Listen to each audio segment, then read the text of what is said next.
The following podcast is a W2M Network original production. Visit W2Mnet.com for all of our other great podcasts, plus news, reviews, articles, and opinions from the worlds of wrestling, video games, football, and entertainment.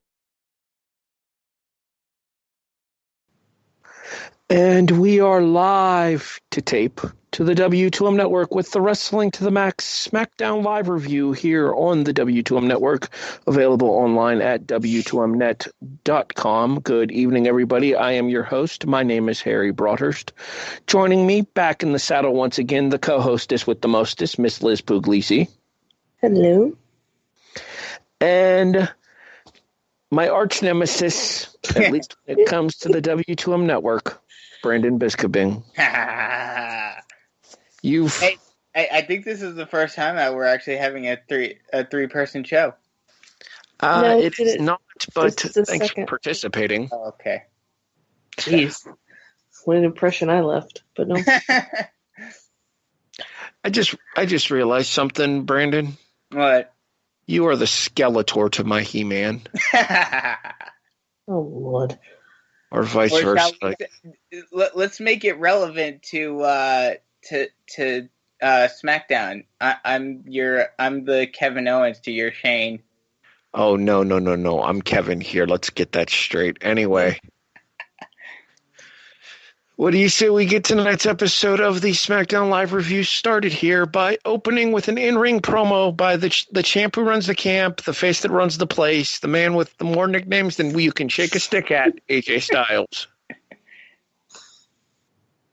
Styles actually cuts a pretty good promo talking about the fact that while he may want to beat everybody in the match around ringside, the fact of the matter is while he's trying to exact his revenge around ringside, somebody could be getting pinned in the center of the ring and he could lose his title.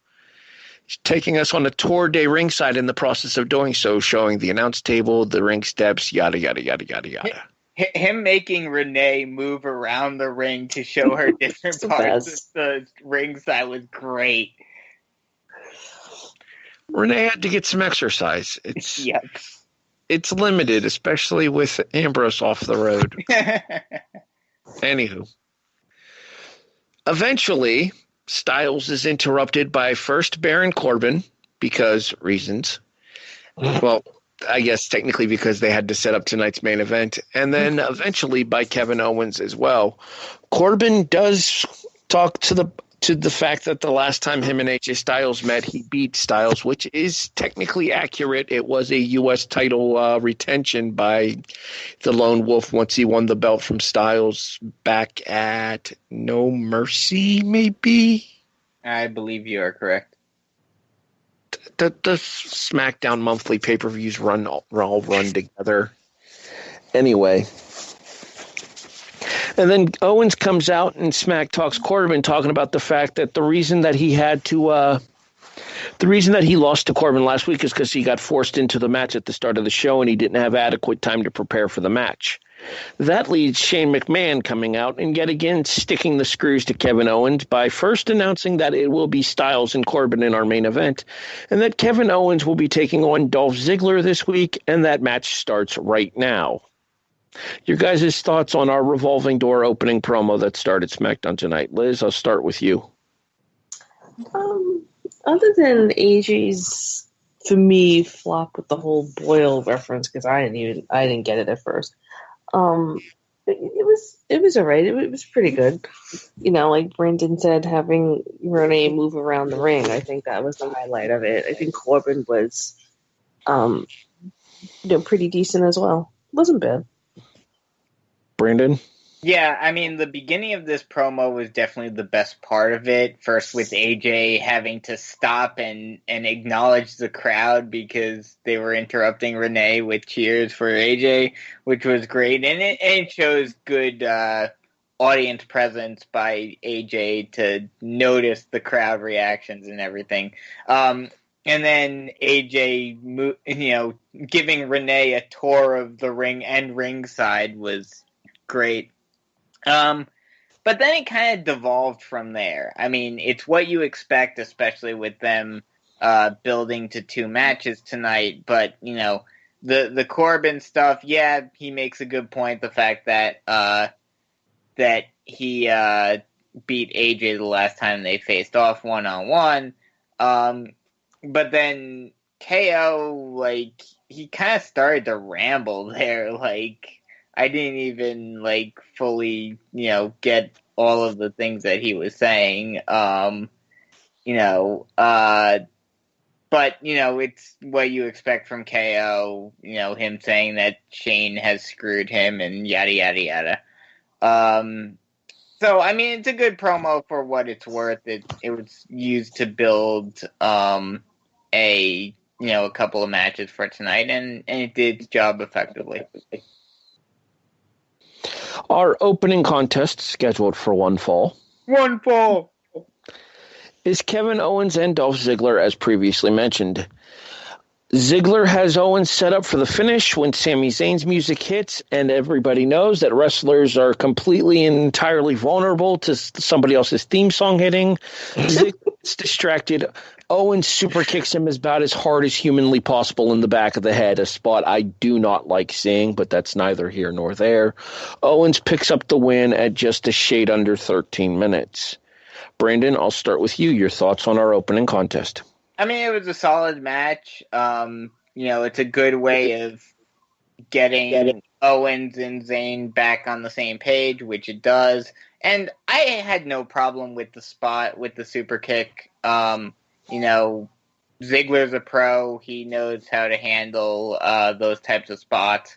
So, I think, it leaves a sour taste now after what happened to Paige, but, I think Ziggler can handle it. And I think especially after what happened to Paige, they're going to be a lot more wary about doing those spots. So it's really only going to be the guys that know that they can take it and know how to handle themselves.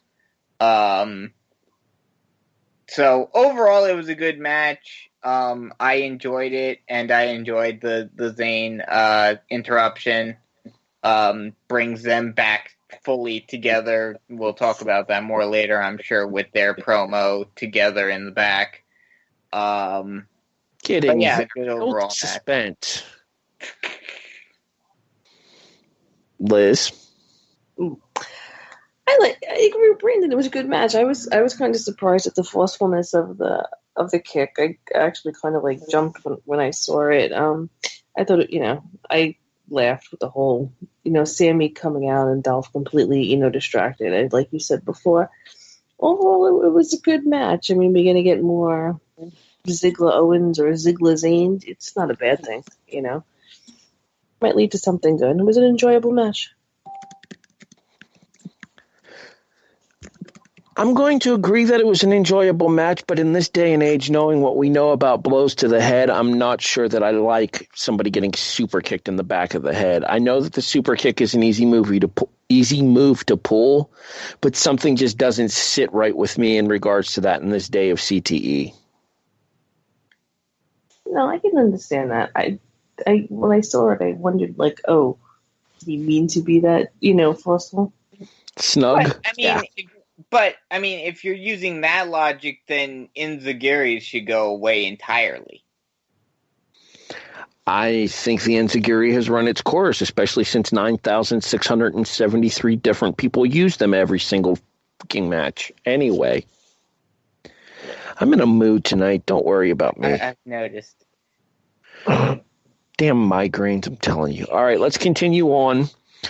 Our next promo is Jinder Mahal. Somebody want to? No, okay, fine. Mahal brings up the fact that he somehow managed to secure a copy of Bobby Roode's SmackDown Top 10 list, because apparently this is still a thing that we're supposed to care about, despite the fact that no one does. Yep. This reveals that Bobby Roode has Bobby Roode at the top of his top 10 list, which has been stated that you were not allowed to do, so therefore I immediately don't believe Jinder that this was Roode's actual list. And also points out the fact that Jinder Mahal and Randy Orton are both not on his top 10 list. With that being said, Roode comes out to dispute said situation. Mahal confronts him about Orton. Rude keeps trying to change the subject. Eventually, Orton himself comes down to the ring. Him and Rude get into a little bit of an arguing match. Orton proceeds to put Mahal on his can, sending him out to the floor. Rude puts Mahal on his can, sending him out to the floor. Orton tries to catch Rude with an RKO. Excuse me. Rude counters into the glorious DDT, and then Mahal stands tall, once again laying out Rude with the Colossus. Liz, where do you think they're going with the U.S. title picture? We kind of talked about this a little bit. They kind of talk about it a little bit later on in the show, so I'll get to that there. There was a backstage segment between Shane and Bryan where they announce technically that it'll be Bobby Roode versus Randy Orton for the U.S. title at Fastlane. There's not a chance in hell that doesn't become a triple threat match, is there? No, because apparently they secretly know me and they hate me. It's, of course, going to be a triple threat match that absolutely no one or very, very few people care about. Individual, I like Jinder. I know what everybody says about him, and we will get into that, but I've always liked Jinder. I actually like all three guys, so I could potentially enjoy some feud between the three of them, but unfortunately, all three of them have a tendency to be a little dry, so there's nothing to play off of with the other two. So I think it could be a mixed bag. I think we could get a good couple of matches, but I have no idea how the promos are going to go. Well, the promos are probably going to go like they did tonight and leave me sitting going. Brandon? Yeah, I mean, I have a feeling that Jinder will weasel his way into this match somehow, in spite of the fact that they seemingly made the match tonight for it just to be a one-on-one match between Rude and Orton. But yeah, like you guys said, this is, I mean, Orton and Rude on their own, just the two of them without this whole top 10 stuff going on. Just stupid. What? This top 10 malarkey? Yeah. Mm-hmm. Without the whole top 10 thing, those two could have a decent feud. But, adding Jinder and adding this whole top 10 thing, it just completely destroys any momentum that you have in this. And it's really going to be a very bland feud, I can already tell. The whole top 10 thing just seems really kind of pigeonholed into this. Like they had to do something with it. So, hey, why not throw it into the U.S. title picture? And it doesn't even make any sense what they're doing. None at all. All right. We move on to our second contest scheduled for one fall. One fall. A 6-woman tag team match as the Riott Squad takes on Charlotte, Naomi, and Becky Lynch because apparently this week Charlotte once again has friends. Good for her. Anywho, the match itself does not go the way that the Queen wants it to, as Ruby Riott picks up a pinfall victory over Becky Lynch, putting her down with the Riott kick at 13 minutes and 15 seconds aired. In addition, we see backstage promos from both Charlotte and Ruby a little bit later on. We announce Ruby versus Naomi for next week. We announce Charlotte versus Ruby for the SmackDown Women's title at Fastlane. Brandon, I'll start with you once again here since I started with Liz for the last segment. Your thoughts on the 6-woman tag team match tonight? I mean, it was a solid match. You had, everyone get some moves in. And, it was nice seeing the Riott Squad get a little bit, and especially Ruby get a little bit of momentum back after the last couple of weeks, them seemingly being destroyed by Charlotte. But I don't know. I mean, it's expected that, this is the direction that they're going to go, but especially with, everything looking like, Asuka may go to SmackDown and challenge Charlotte for the SmackDown title at Mania.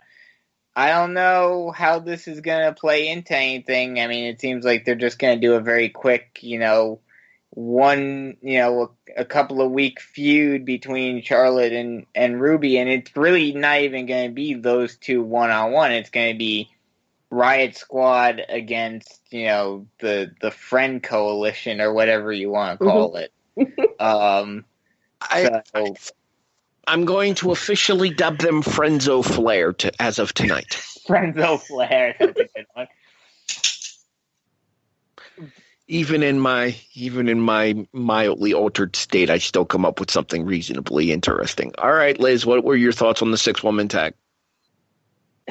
Unfortunately, pretty much the same old same. We get one like almost every week. We had one on Raw last night, so we're gonna have one on SmackDown tonight.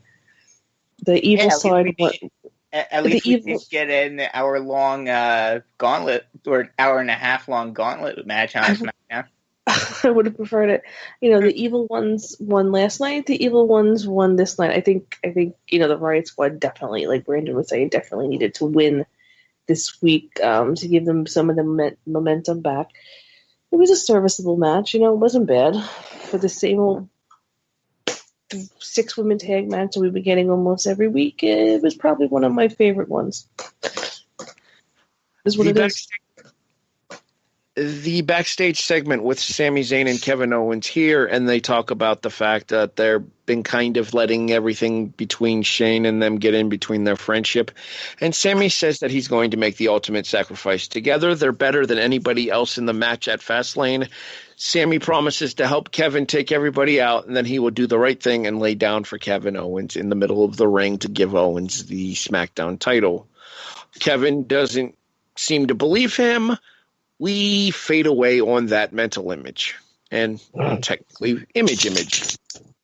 Brandon, I'm going to let you go first here because I want to give Liz the chance to start a match next. What were your thoughts on this backstage segment? I mean, it played off of what happened earlier on in the night with Sami coming out to distract Ziggler and help KO win. It kind of diffuses all of the implications of the last couple of weeks of them starting to get some tension between the two of them. A lot of people have been saying, it's going to lead to them breaking up again, and then, a Sami-Kevin match at Mania. But I feel like they should keep them together a little bit longer. I don't want this basically to become Jericho 2.0. So I'm hoping that, I doubt they're going to win the title or anything like that, but it would be interesting to see them, at least win the tag titles at some point. Well, it's not like they don't need teams in the division over on SmackDown, but at the same time, they don't really have a whole lot of depth in the heavyweight division either right now, Liz. Your thoughts on this segment?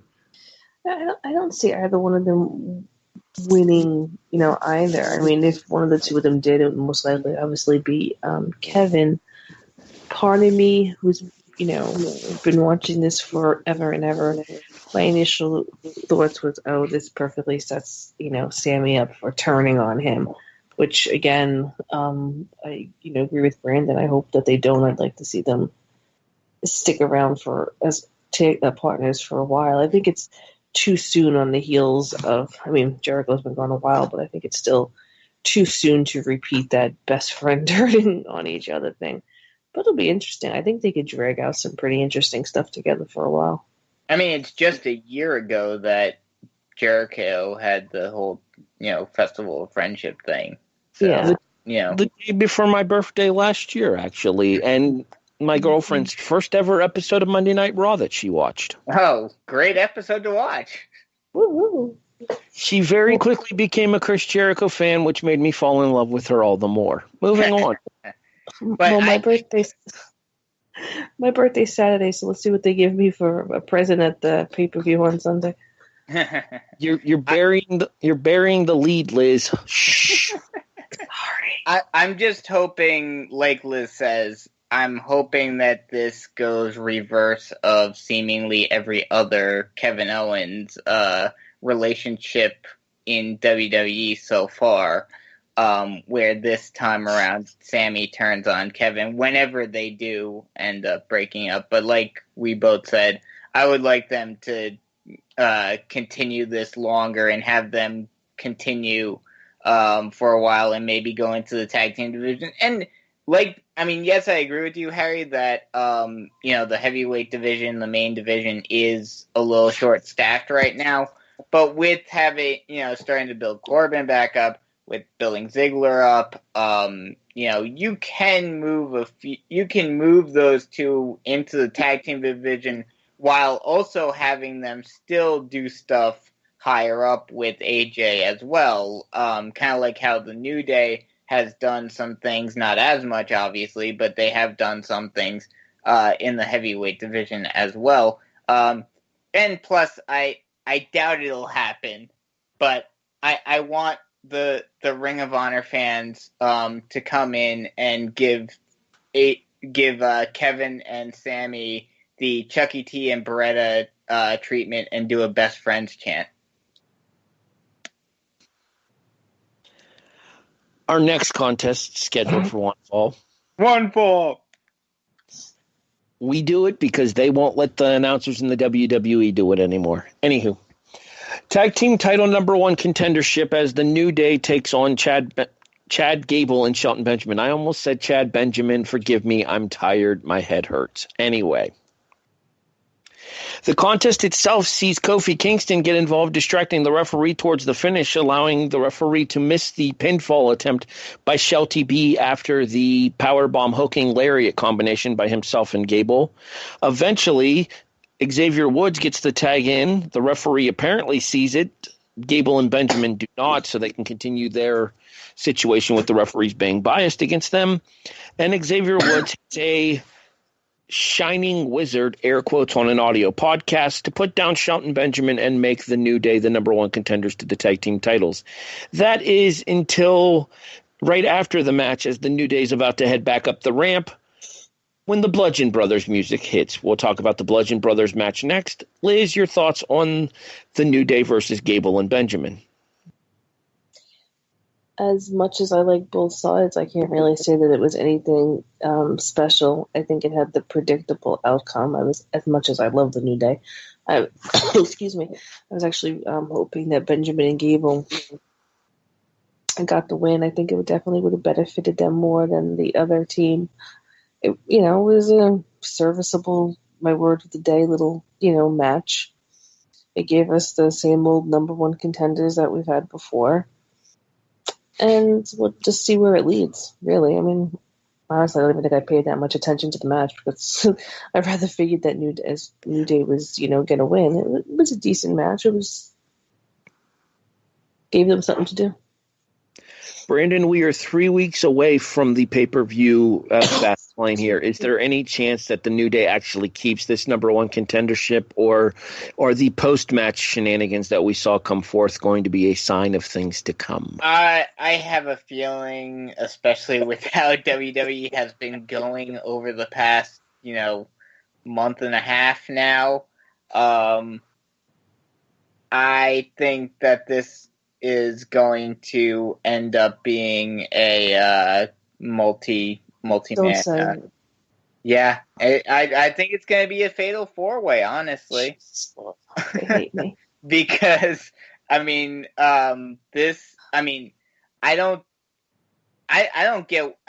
kind of get it that they're continuing this whole thing of Gable and Benjamin seemingly getting screwed over by, bad calls by the refs and distractions and all of that, continuing their whole, they're basically the tag team version of Sammy and Kevin, where they think that everyone's out to get them. So I get the storyline reason behind this loss, but it's like they just keep on getting pushed further and further behind the 8 ball. 3 or 4 months ago, we were thinking that, they're going to be, the new tag team title holders, and they're going to be the champs, and they're going to be the top team after a while, or at least give them a run with the title.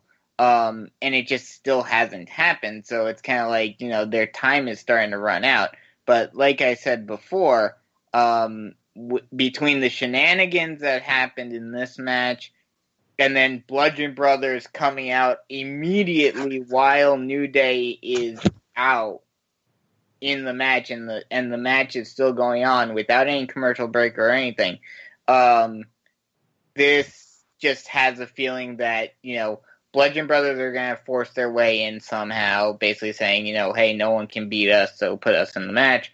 And Gable and Benjamin will talk about how they got screwed and that they deserve to be put in the match. I'm just calling it right now. I know you're going to hate me, Liz. Don't shoot the messenger, but this is going to become a fatal 4-way match. I don't think I'll ever be able to watch another pay-per-view. Well, if it makes you feel any better, you got a 7-way and a 6-way on Sunday, Liz. Yeah, it makes me feel so much better. Happy birthday to me. That's a stipulation match. Yeah, exactly. I'm not helping, am I? Stop crazy. All right. Bludgeon Brothers take on Jimmy and Johnny Boots in Tights. They said their names. I don't remember them. I don't care enough to go back and look them up. Frankly, they don't matter. You would be better off spending these 2 minutes to listen to the Braun Strowman Nickelback parody of How I Got Over. It's John Q. Jobber.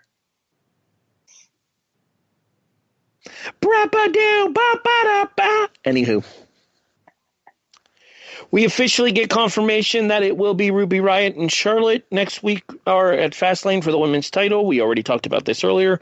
A Shinsuke Nakamura video package airs here. He is not on the show tonight. Brandon, are you surprised by this? A little bit, but I kind of get what they're doing with this, and it's actually surprisingly kind of smart for WWE. I get that everyone goes into panic mode when a certain person isn't on the card because everyone is so used to everyone being used that is relevant every week. But I think what they're trying to do here is kind of, they're holding back Shinsuke from being on TV because, they're building that anticipation for Mania because they don't really have anything for him to do for Fastlane, and he doesn't need to do anything for Fastlane. So, they're still doing these promos and vignettes to, keep him in the spotlight because he is the Royal Rumble winner. He is the number 1 contender for WrestleMania. But, the only thing I kind of wish that they would have continued doing, which would have been a way to actually have him on TV live while not overdoing it and keeping the match kind of in the spotlight while having some fun with it more, is for them to have continued the whole thing for the first couple of weeks of Shinsuke going up to AJ in the back and saying, I'm going to beat you at WrestleMania. See, I think with the 5-way that they're building to right now, it's probably better that they keep Styles and Shinsuke away from each other so they're not obviously telegraphing the fact that Styles retains on Sunday. That's true. That is a good point. In 2 weeks on Sunday. That would be my line of thinking along that there. Liz, anything to add? I would rather they keep him off and, build him up with the packages and such than, have him do random stuff that makes him either look like a joke or just, ruins the whole thing. I think everybody expects AJ to win anyway, regardless of WrestleMania, because he could lose it on Sunday and regain it on Tuesday. They've done that before. But I'd rather have them build him up than have him on the show and just saying random crap, and that means nothing. And also, this is a good way, and they're being smart about it, this is a good way of, instead of having him go out and do live promos, which isn't his strong suit, and, his English isn't the greatest, this is a good way of keeping him in the spotlight without having to have him talk much. Our main event scheduled for one fall. One fall! One of these days you'll get in on this, Liz. No. I like Brandon. Brandon can do it. Sees SmackDown champion AJ Styles in a non-title match against Baron Corbin. We get a little bit of a brawl around ringside. We get a brawl inside of the ring. And eventually, we see Styles hit a second phenomenal forearm to put Corbin down for the pinfall at just a shade over 12 minutes of in-ring action here. Liz, I once again start with you. Your thoughts on our main event? I enjoyed it, and I have to say surprisingly, because I actually expected a little bit of a quicker match or just an overall brawl or actually some stupidity to not have a match. I enjoyed the match. Since it wasn't for the title, I kind of expected to see Corbin, win. But it was a good match. I actually enjoyed it. I actually think it did a lot for the whole thing that they have going on. Brandon? Yeah, I mean, the match itself was good. Like Liz said, I'm surprised at the finish because I would have thought that they would have given Corbin a win to build him up as a credible contender, especially since he was kind of put into the match last minute, and the whole storyline with Corbin has been of him, squandering opportunities and all of this and not being able to win them in the big moments and in the big matches. So this would have been a good way to build Corbin to where, hey, he can compete, he can go head to head with Styles and be a threat. He definitely did show, this was a good match because he did show that he can be a threat, especially with that deep six. He got a 360 or 540 deep six on Styles, which was pretty cool to see. And I mean, overall, this is a good match. I mean, this was one of those matches between these two. It's that more high flying, more athletic style of Styles against the very hard hitting, ground and pound style of Corbin. So it's one of those dynamics that it's always fun to watch those matches. The one thing that I would say that I took away from this match that I was surprised that Corbin kicked out of the first phenomenal forearm, just because it's not a move you see kicked out of a lot. I understand that it was a short angle phenomenal forearm, but still, as I said, not something you see kicked out of a lot. So at least they kind of, in that sense, a little bit protected Corbin even in this loss here. But as Brandon mentioned when he said that they have kind of a history of Corbin blowing big matches here, this is yet another one of those in the series of matches that he's blown where he should be able to pick up a signature victory and hasn't been able to do so. Mm-hmm. And that'll officially... Oh, yeah. Post-match. Almost forgot. Kevin Owens and Sami Zayn are on the attack on AJ Styles. Baron Corbin runs them off. And as we all know, Wrestling History 101 dictates tag match playa. Not officially announced, but I wouldn't be surprised if it is for next Tuesday night. That would be weird, though, because, it's a face and heel teaming up. Or unless this is kind of them, I mean, this is way too early to speculate on this, but unless this is kind of the beginning of a face turn for Corbin. The enemy of my enemy is my friend. Yes. That's all I will say to that. Oh, but in wrestling... In wrestling logic, that they're going to have some, dissension and some, miscommunication. Oh, yeah, 100%. Eventually, Corbin's going to end up booting Styles in the face and costing him the match next week. But I think it's a pretty safe bet that this match is happening next week. Yeah, I would agree. Liz, anything to add to the finish? No. It wasn't unexpected. I mean, I didn't really mind it. I like Kevin and Sammy. Excuse me. But you're right, we'll probably see a tag team match next week. And that'll officially wrap us up for this particular episode of Tuesday Night SmackDown Live. So let's go ahead and get into our final ratings. Scale of 1 to 10, Brandon, where do you fall? I'll give it a 7. I mean, nothing crazy happened really, but, they set up some matches for Fastlane. They built, they built towards the matches that they already had, and it was a solid SmackDown. Liz, scale of 1 to 10. A little less, 6.5. There were parts that, I struggled to pay attention to. But it was, it was a decent SmackDown.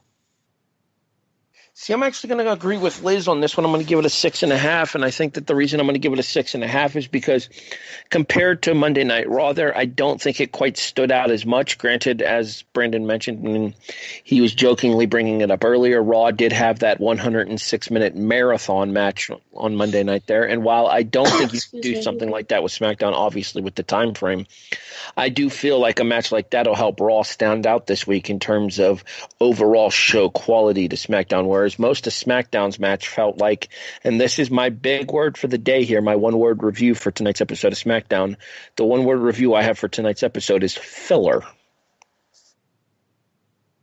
Because nothing of any kind of major significance happened on this show.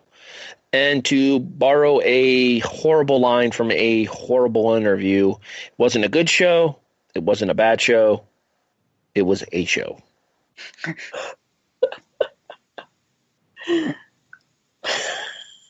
Liz, one-word review, what do you got? Passable. For the same reasons. It moved a few things along, and that's really all that it did. Brandon? I'm going to say progression, because they did start a few feuds, but they made a few matches for Fastlane, but that was it. Nothing crazy, but it progressed everything. That everything that you expected, and they built a couple new things. February is the month to be born if you're a member of the W2M network. Yes, it is. Is it just the two of us, or the other people? No, it's not just the two of us. Your birthday is Saturday, Liz, and happy early birthday, since we won't be back until next Tuesday. Thank you. The very next day, the day of Fastlane itself, of Elimination Chamber itself, is MMA to the Max's Robert Taylor's birthday. Uh-huh. So, good for him. Happy being born and all that stuff for him as well. But are you a Pisces? No, because Pisces just started. Technically. Oh, right. That's good. Not that I believe in any of that stuff, but I'm technically an Aquarius. Robert and I are Pisces. I'm over here in November. We're all winter babies. That counts for something. Yes. Uh-huh. Well, November I would say is more fall. I was going to say, technically, yeah, you'd be fall, wouldn't you? Yeah. I'm November too, so. November what, guys? 2nd. 25th. Oh, so you around Thanksgiving. Yeah, mine. I get a year every 7 years where it falls on Thanksgiving. Mm-hmm. Mm-hmm. Depending on the leap year placement. I think my cousin's the 25th. I have to look. She's right in there. So. And this has been the social life of the W2M network. Yeah, Excuse me. Do you guys no one asked for. Do you guys want to do some quick predictions for the Elimination Chamber pay-per-view? I mean, I kind of already gave my predictions last night. Sean will do his predictions this Thursday. Brandon, Liz, do you guys want to do any quick predictions here? I mean, there's only 4 matches announced, so it's not like there's much to predict. Yeah. Let's do it. All right. Go ahead, Brandon. You go first, because now I got to think. Well, okay, so so Asuka Nia Jax, there's no chance that they're going to have Asuka lose her undefeated streak on a, pretty much the pay-per-view. I would hope not, at least. What? To be fair, Brandon, you would think that, but as I brought up while we were doing the reaction last night, they also had Charlotte lose her pay-per-view winning streak on a B pay-per-view last year going into WrestleMania. True. Very true. Very true. But I don't think so. I'm certainly hoping not, but we'll see. What's the other non-Elimination Chamber match? Matt Hardy and Bray Wyatt. Oh, right. Right. I want to say that this is going to be the end, but you need something for both of them for Mania, so I think there's going to be some sort of blow-off at Mania. So who won? Hardy won the match at Raw 25, correct? Nope. Bray Wyatt did. Pinfall, Sister Abigail. So I think Hardy will get his win back here. All right. And then the 2 Elimination Chambers, Brandon. Women's Elimination Chamber. I want to say either Bayley or Sasha, but I'm going to need you to not straddle that fence. I know this. I honestly, unfortunately, I think Alexa's going to retain. And men's? Do you really even need to ask this question? No, I don't, but for completion's sake, I kind of have to. Yes, this has been built for a year now, unless they're going to do some gigantic swerve, which we would all be thankful for, WWE, if you did, but we know you're not. So we all know you can sleep through that match. It'll be a good match because it's the Chamber, albeit a toned down considerably Chamber, which I still hate with a living passion. But we all know that the big dog is going out of the Chamber with the win.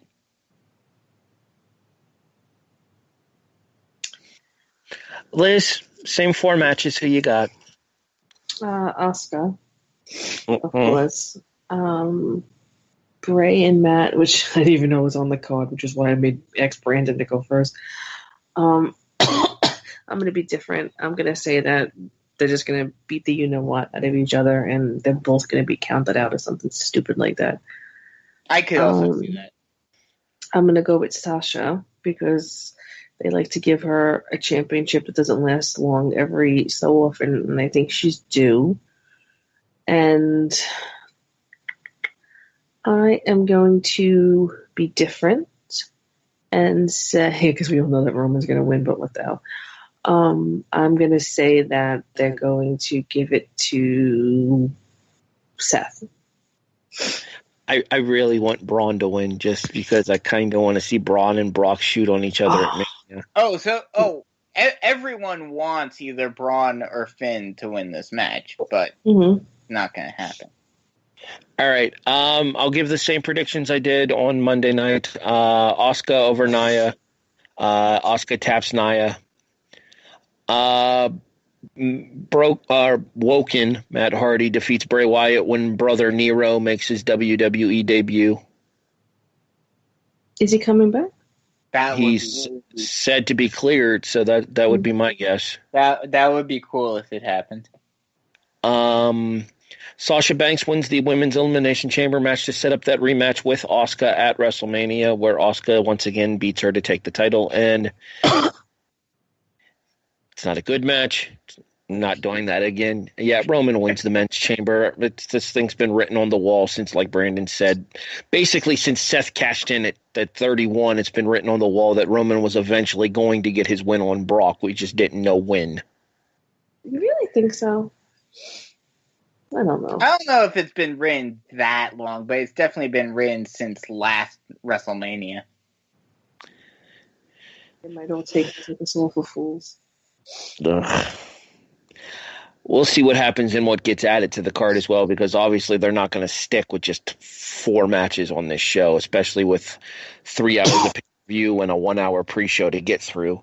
But that is going to do it for us here on the SmackDown Live Review. For more information about anything related to the W2M Network, make sure you check out www.w2mnet.com. I know I don't need to put the www there. I like to put it there anyway. Neener. In addition, you can listen to myself and Brandon as we present the kickoff along with Eric Watkins and Jason Teasley tomorrow night, our season finale, as we give our year-end awards for the 2017-18 NFL season. Brandon's got a fantasy football podcast coming up soon, Fantasy Football to the Max with Jason Teasley. They'll have more information on that once it becomes available. And eventually, me and Patrick Ketz are going to do Wrestling Unwrapped again. We don't know when, we don't know what. We'll let you know. I have nothing. Liz is just going to sit there and look pretty and enjoy her birthday this Saturday. That's right. Sounds good to me. So, for our executive producer, Sean Garmer, my co-hostess with the mostest, Liz Pugliese, and again, the Skeletor to my He-Man, Brandon Biskobing. I'm Harry Broadhurst, thanking you for listening to the Wrestling to the Max SmackDown Live review for February 20th, 2018. Stay tuned to the W2M Network. 2005 Live and the Mixed Match Challenge is up next.